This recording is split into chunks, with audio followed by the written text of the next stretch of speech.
La volonté des jeunes ultramarins de rester chez eux, voilà, elle reste quand même assez minoritaire, hein, parce que la plupart quand même ont dans leur horizon de possible l'idée d'un départ.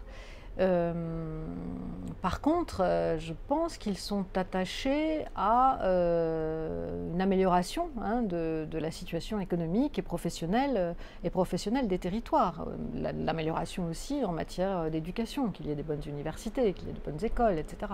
Donc ça, oui.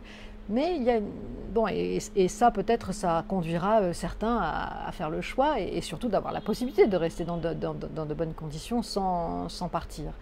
Mais il y a quand même ce qui caractérise aussi la jeunesse, hein. La jeunesse, elle est aussi désireuse d'aventure, désireuse de partir, désireuse d'un ailleurs.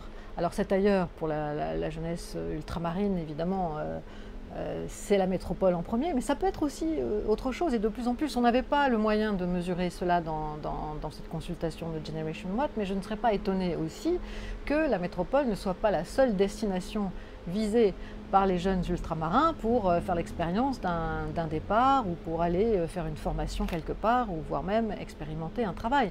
N'oublions pas que dans l'enquête Generation Watt concernant la jeunesse métropolitaine, ce sont 70% des jeunes en métropole qui ont envie de partir de France.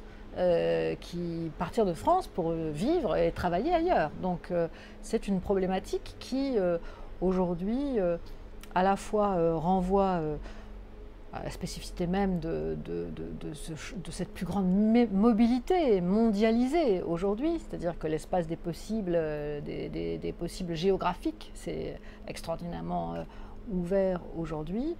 Et puis aussi, je dirais, une disposition propre à la jeunesse, qui est aussi le temps de l'expérimentation et de l'aventure.